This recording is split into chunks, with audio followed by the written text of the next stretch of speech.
What do you think of Mr. Trudeau? So I think he's an egomaniac. And I think everything he does comes back to his egomania. Even his political ideology. If you really think about this expansionistic role of the state, it never comes back to serving an individual objective other than to make him more powerful or his legacy more grand.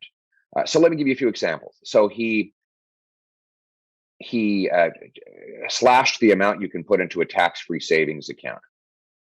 But then he simultaneously increased the amount you were forced to pay into the state savings plan. He killed multiple pipelines. Then he invested state money in a pipeline. He attacked parents' ability to take care of their own children by removing tax fairness for families with a stay-at-home parent. And then he brings in a government program to replace it. So what you're seeing there is you say, well, this sounds like these are utterly inconsistent positions. And the answer, no, they're not. They're all very consistent. In all cases, what he does is takes away the ability of business or individuals or families to do things for themselves, and then requires they do things through him and through the state.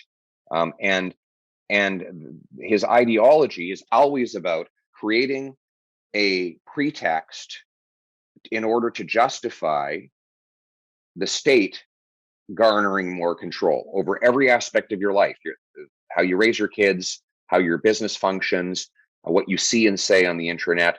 He believes the state has to be everywhere always, but that's because, as King Louis would say, "L'État c'est moi." The state is him. Well, that's okay. So I got a couple of things to throw at that. The first is, I think it's a very dangerous thing to attack the man rather than the ideas.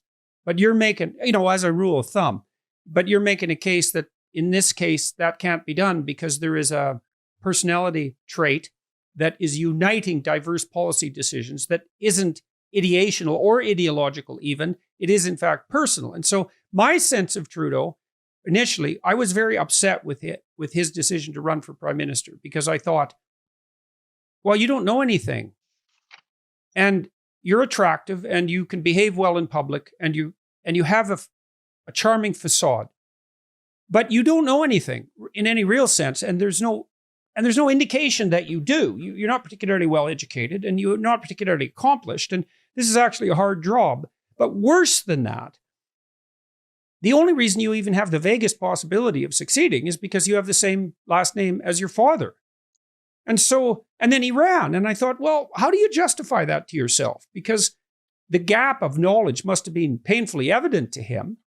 And the fact that the Trudeau name, you could say, well, the Liberal Party came to me. That's his justification. They came to me and there wasn't another person that could win on the Liberal side and better a Trudeau Liberal, even if it's a consequence of family name, than any damn Conservative, let's say. But I still saw it as a manifestation of a really profound narcissism. I think a reasonable person would have said, I'm not prepared for this, certainly not yet. And I'm not the man that there needs to be in this position. And so I don't know what you think about those musings, but that's how I looked at Trudeau. And I certainly haven't seen anything in the preceding years that has disabused me of any of those notions. I mean, I think there's some truth in that. His victory was definitely not a meritocratic one, and he was probably the least vetted prime ministerial candidate in our history. The media just glossed over so much of his life to go straight to help him and protect him. It was almost like they built a protective cocoon around him, and like he had dressed up in grotesque racist costumes so many times. He says by his own claim, he can't remember them all. I mean, the average politician had done that once. It would have been exposed and that person would have been expelled from politics altogether. He had run as a middle-class champion, even that while he sheltered the millions he inherited from his grandfather in a tax-preferred trust fund. All these things would have been front and center in the public sphere had it been anyone other than a Trudeau. But he was protected by the media, who still protect him because he really is their candidate. He represents the political class and the establishment in Canada, those who profit off a big, bloated bureaucracy and regulatory state, in the old Upper Canada aristocracy, know that he will always deliver for them, and he has. He's delivered mightily for them. That's why they're doing so well, and that's why they'll fight tooth and nail to keep him there. Why do you think he was and still remains attractive to a substantial subset of Canadians? I mean, people seem to regard him as charming and caring, and I think he is charming in a kind of shallow sense. But it isn't obvious to me at all that he's caring, but he seems to play the part, and he plays it well enough so that, well, many people, and this is true of people all over the world, certainly buy the act. So why do you think that is, and how do you combat that? Yeah, look, he is charming. I won't deny that, and he's a good-looking dude. But I don't think he's actually that popular. So people forget he got 32% of the vote in the last election. 68% of those who cast ballots voted against him. That's the lowest. He got the lowest share of vote of any prime minister in Canadian history. And before him, the record was set by him in the previous election. He got 33% of the vote. He never actually reached the vote share that Harper got in 2011.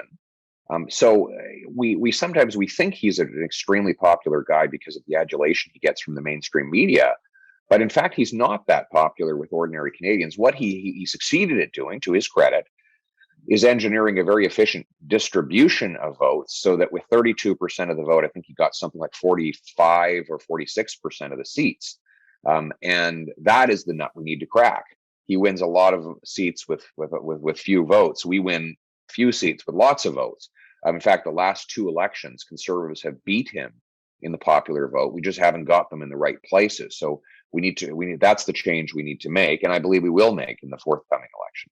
So you don't think that it is a preponderance of Canadians who have had the wool pulled over their eyes? No, he's not. By any objective analysis of the data, he's not an especially popular prime minister. And in fact, he's probably more on the side of an unpopular prime minister.